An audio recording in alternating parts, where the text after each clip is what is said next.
એમાં બે ઓપ્શન છે, કા સમર્પિત થઈ જાઓ કા કરીને બતાવો. એ આપણા હાથની વાત છે. હે, કા તમે સિલિન્ડર થઈ જાઓ કા કરીને બતાવો. બાકી કમ્પ્લેન નહીં, નો કમ્પ્લેન. આ એક્ઝામ્પલ એવું છે, નો કમ્પ્લેન. ગમે ને પૂછો, કોઈ કમ્પ્લેન જ નથી આવી. કોઈ કમ્પ્લેન નહીં, કોઈ કમ્પ્લેન નહીં. એક સપનું હતું,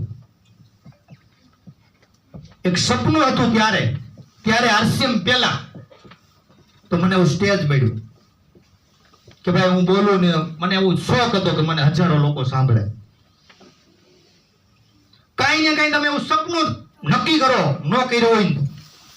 કેટલા લોકો માઇન્ડ પાવર કર્યો દિનેશભાઈ નો? સરસ. તો કઈ કેવું ન પડે. વિચાર બનાવે જિંદગી, વિચાર બનાવે જિંદગી. હે, કોઈ નોલેજ બોલેજ, કોઈ ભણતરની કાંઈ જરૂર નથી. તમે ખરા દિલથી ગમે એને વસ્તુ બતાવો ને ભાઈ, એટલે લે. પણ આપણો વિચાર, આપણું વિઝન ક્લિયર હોય. હું ભીલવાડા ગયો પછી મેં કામ કરવાનું ચાલુ કર્યું. કેટલું વિશ્વાસ સાથે નહીં, પણ આત્મવિશ્વાસ સાથે. કેટલો વિશ્વાસ હતો એમાં મારી સ્ટોરી બની છે.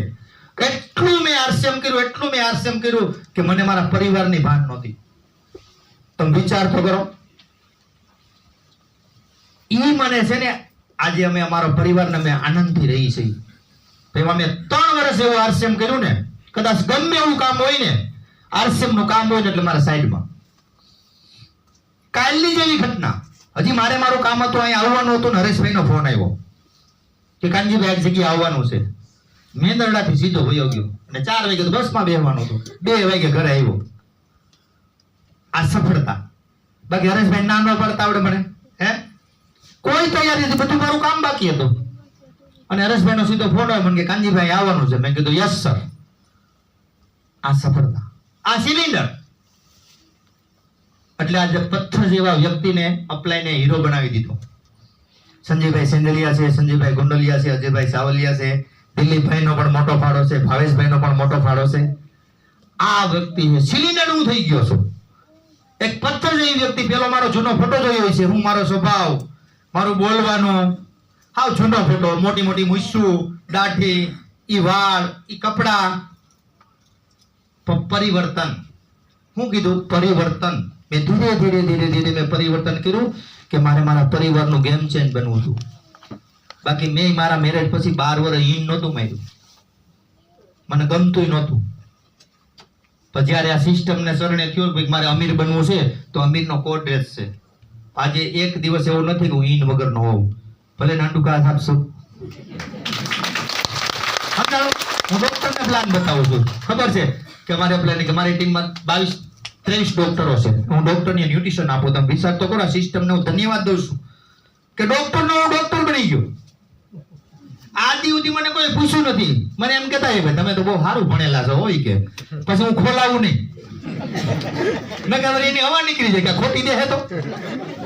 મેં કીધું જવા દો સાહેબ, પણ તમને સારું થઈ ગયું ને. મેં કીધું બસ આપણે તમારે હેલ્થ સારું થઈ જવું જોઈએ. એટલે આ મારી કહાની છે. મેં પહેલી પ્રાયોરિટી આપી હતી અને કામ કરતા કરતા સાંજની 2 કલાક આરસીએમ ને જો તમે તન મન ધનથી આપી દેહો ને ભાઈ, તો આપણી 7 પેઢીનું કલ્યાણ. કેટલું? 1 પેઢીનું નહીં, 7 પેઢીનું. કોઈ એવી માર્કેટમાં નહોતો, પણ કુદરતી મને આ સિસ્ટમમાંથી એટલો વિશ્વાસ આવ્યો, ના પ્રોડક્ટ ઉપર એટલો વિશ્વાસ આવ્યો કે મેં તન મન ધનથી કરી લીધું. હવે હું તમને છે ને કે રોયલ્ટી ઇન્કમ, આ રોયલ્ટી ઇન્કમ કેમ આવે હું એની ઉપર જઈ રહ્યો છું. આ રોયલ્ટી ઇન્કમ ક્યાંથી આવે ખબર? 100% પ્રોડક્ટ યુઝ. પછી મને સાહેબે કીધું કે 100% પ્રોડક્ટ યુઝ. શું? 100% પ્રોડક્ટ યુઝ. બધા 100% યુઝ કરે છે. બધા 5000 બી કરે છે. આમાં કેટલા ડાયમંડ ક્લબ કરે? સરસ, 40%. ડાયમંડ ક્લબ પહેલો પાયો છે ભાઈ. તમે ડાયમંડ ક્લબ કરો તો આરસીએમ ને તમે શેડથી કરો છો. ડાયમંડ ક્લબ પહેલું પગથિયું જો સફળ થવા માટે છે ને 5000 પીવી. એટલે 5000 પીવી અત્યારે મોટી વાત નથી. અત્યારે મોટી વાત છે 10000 પીવી. 5000 પીવી માં તો તમારા ઘરમાં જ ખવાઈ જાય. જો તમારે આરસીએમ માં સફળ થવા માટે આ સંસ્થાને તમારે ઊંચાઈ ઉપર લઈ જવા માટે ફરજિયાત 5000 પીવી. 5000 પીવી કેમ થાય કે જો તમે ન્યુટ્રિશન નથી લેતા. અને અત્યારે તમને કહું, જો આરસીએમ ને જો તમારે જય આરસીએમ બોલવું હોય ને, ખોટું નહીં લગાડતા, જો જય આરસીએમ બોલવું હોય ને તો પેલા તમારા બોડી ચેકઅપ કરાવી લેજો. ભલે તમે 10 વર્ષથી આરસીએમ ની પ્રોડક્ટ ખાતા હો, તમે તમારા બોડી ચેકઅપ કરાવી લેજો, પછી જય આરસીએમ બોલજો. જય આરસીએમ ને બદનામ નહીં કરતા. કારણ કે જો હું આરસીએમ માં છું ને, આરસીએમ નું ખાતો ન હોય, પછી મને ડાયાબિટીસ ને બીપી હોય તો બોલો કે ભાઈ તું 10 વર્ષથી આરસીએમ નું તેલ ખાશો ને તને કેમ ડાયાબિટીસ આવી? એટલે આપણે છે ને સંસ્થાને સાટા ઉડીને એવું આજ પછી કામ કરવું નથી. એટલે મહેરબાની કરીને તમે છે ને ટીસીજી ના સાનિધ્યમાં તમે વયા જાઓ. કારણ કે જો આપણે આરસીએમ ની 5 વર્ષથી આરસીએમ કરીએ છીએ ને કોઈ મોટી બીમારી આવે તો એના તમે ડીપમાં ગયા હોય ને તો ન્યુટ્રિશન ન લેતો હોય, આપણી નજર સામે કેસ બને જ છે. એટલે 2 હાથ જોડું, બધા એક વ્યક્તિ જો આરસીએમ ને દિલથી ચાહતા હો ને તો પેલા તમારા બોડી ચેકઅપ કરાવી લેજો. બધા નહીં છે ને 400-500 રૂપિયામાં થાય છે, 400 રૂપિયામાં થાય છે, 10 રિપોર્ટ થતા છે. બધા તમે છે ને એ રિપોર્ટ કરાવી નાખો એટલે શું થાય ખબર? આપણી સંસ્થાને કલંક નહીં લાગે. ભલે આપને કઈ વાંધો નથી, પણ બાજુ વાળાને છે ને કે ભાઈ આ તો આરસીએમ નું ખાતો તો કેમ માંદો પડ્યો, હે? આપણે કોઈને નડાય? એટલે ભાઈ એવું ન કરતા, 2 હાથ જોડું, બોડી ચેકઅપ કરાવી નાખજો એટલે વાંધો ન આવે. એટલે હવે 5000 પીવી, હવે રોયલ્ટી ઇન્કમ કેમ આવે, બરાબર? એની ઉપર વાત કરીશ.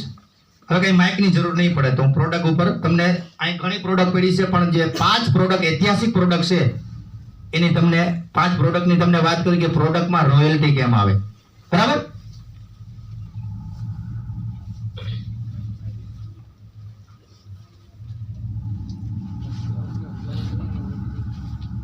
માઇક ની નહીં જરૂર પડે. અવાજ આવે છે? યસ. પડશે જરૂર? નહીં. મને મજા આવી? યસ. હાલ તો પાડો.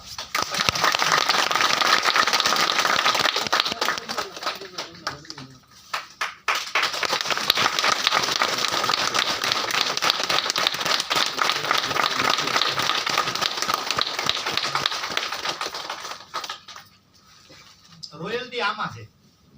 અવાજ આવે ભાવેશભાઈ? સરસ. એ રોયલ્ટી આમાં છે, આમાં અમીરી છુપાયેલી છે. મને આમાં પૈસા દેખાણા હતા. આ પ્લાન બતાવ્યો ને, મને આમાં પૈસા દેખાણા, બીજું કાઈ ન દેખાણા.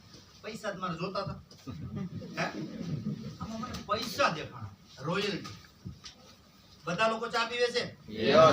સરસ. આ ચાની ખાસિયત તમને કહું, માર્કેટમાં વિચાર લેવા જાય ને તો 800-1000 રૂપિયાની કિંમત છે. માર્કેટમાં આની ચા લેવા જાય ને તો 800 ને 1000 રૂપિયાની કિંમત છે. પણ આ નોલેજ હોય ને, નોલેજ આનું તો વેચાય. બાકી તમે કોકને કહો ને કે 600 રૂપિયા છે તો ન વેચાય. પણ તમને આ જ ક્વોલિટીની ખબર હોય ને કે માર્કેટમાં 1000 ની મળે તો તમે કહીએ કે ભાઈ માર્કેટ કરતા સસ્તી છે ને ક્વોલિટી નંબર 1 છે. આ નોલેજ હોવું જોઈએ ને, તેના માટે ઝૂમનું માધ્યમ લેવું પડે. આપણે બધાને કહેતા હોઈએ કે તમે કોઈને પ્લાન બતાવો કે ભાઈ અમારી આરસીએમ ની પ્રોડક્ટ માર્કેટ કરતા સસ્તી છે. હવે તમે ચા સમજાવો કે આ તો 600 કીધું, હું તો 360 ની પીવું, હે? કે ને ભાઈ, હું તો 400 વાળી પીવું, તમારી 600 વાળી, હું સસ્તું તમારું. પણ જો તમે એમ કહો ને કે આ ક્વોલિટી છે 1000 વાળી અને મેં તમને 450 માં દઈ છે તો એ તમારે શરણે થઈ ગયો. આ તાકાત આમાં એવી છે સાહેબ, પથડી હોય તો નીકળી જાય, જેવો તેવો તાવ આવ્યો તો ઉકાળો ભાવ તો તાવ વયો જાય. પછી માર્કેટ ની ચા 1 કિલો જોઈ ને તો 1.5 કિલો જોઈ, સાચું છે ખોટું? હે? આ 1.5 કિલો જોઈ તો સસ્તી થઈ કે નહીં? આ એક જ ચા એવી છે કે એમાં એક્સ્ટ્રા કેમિકલ નાખેલું નથી. કુદરતી છોડમાં જે 5% ટ્રેનિંગ છે ને એ જ છે. માર્કેટની તમામ કંપની તમે જોઈ લ્યો ને એમાં એક્સ્ટ્રા 5%, 10%, 15%, 20% સુધી નાખેલું છે. તો એ શું કરે? આપણને આદતી બનાવે. આપણા ઋષિમુનિએ શાને ઔષધિ કીધી છે. હું કીધું શા એક ઔષધિ છે, શાનું વ્યસન જ ન થાય. અત્યારે નીલમની પિતા અને નીલમની જ જોઈ નકર બેનનું માથું સડે કે અમારે તો વાઘ બકરી જ પીવાય કે તમાર ભાઈ ન કરી કે એને ગેસ થઈ ગઈ. વાઘ બકરી નથી પીતા, નીલમ નથી પીતા, એ કેમિકલ પીવે છે. ચા નું કોઈ દી વ્યસન જ ન થાય. 40-50 વર્ષ પહેલા હોય, 40 વર્ષ પહેલા જેના મેરેજ થયા આખા ગામમાં ચા પીતા. કોઈ દી કોઈ ના પાડી મને એસિડિટી થઈ ગઈ. અત્યારે 5 ઘરે જાવ તો એટલે ચા નો પીતા એવું કે મારા મમ્મી કે કેમ તો એસિડિટી. સાચું છે? ઈ ચા નથી, એને તમે સમજાવો કે ભાઈ 500 450 કે 500 નીચેની ચા પીવી ચા જ નથી. કેમ? તો કે જ્યાં બગીચા છે એને નથી પહોંચતી 450 માં. હવે અહીંયા ભાઈ 320 માં લઈ આવે. મેં કીધું ભાઈ તું ચા નથી લઈ આવતો, ડાયાબિટીસ, બીપી, થાઇરોઇડ, સાંધાસ્નાયુની બીમારીની ખરીદી કરશો. સાચું છે ખોટું? 40 વર્ષ પહેલા કેવી બીમારી હતી? નોર્મલ હતી. અત્યારે એક ઘર બાકી ન હોય કે એમાં બીમારી ન હોય. એનો રસોડાનો સામાન છે 5 વસ્તુ. આ મને સમજાણું. હું કામ સમજાણું ખબર? ખુદ બનાવતો તો ચટણી, હળદર ને તેલ એટલે સમજાણું. હું આનો વિરોધી હતો. મને સાહેબ કે કાંજી વાપરો ને કા લેબોરેટરી કરાવો. 2 ઓપ્શન છે. એટલે આ ચા છે ને, ચા એક ઔષધિ છે. ઔષધિનું કોઈ વ્યસન થાય નહીં. એટલે આ ચા તમે એ રીતે સમજાવો ને તો ગમે એ લોકો. પછી બીજો પ્રયોગ કે ભાઈ આ તમે ચા ને વાપરો, વધે કદાચ 1-2 રકાબી તો 2 કલાક પછી ગરમ કરો. ઈ નહીં કલર નહીં નહીં ટેસ્ટ. સાચું છે? 2 કલાક પછી નહીં 12 કલાક પછી કરશો ને તો ઈ નહીં કલર નહીં નહીં ટેસ્ટ. આ તમે 10 રકાબી પીયા તો છાતીમાં નહીં મળે અને કદાચ તમને ચા નહીં મળે તોય માથું નહીં દુખે. સાચું છે ખોટું? પાને શું કરાય? સેટ કરવાની. શું કરવાની? એને કે બેન આ તમે ઓલું કેમિકલ પીધું હોય ને એટલે સેટ તો થઈ જાય છે. પેન કેવું પડે, થોડોક ટાઈમ 2-4 દિવસ લાગશે પણ તમે સેટ કરી દો પછી તમને મજા આવશે. કેમ આમાં આપણા પરિવારની જિંદગી છે. તો લે કે નહીં ચા?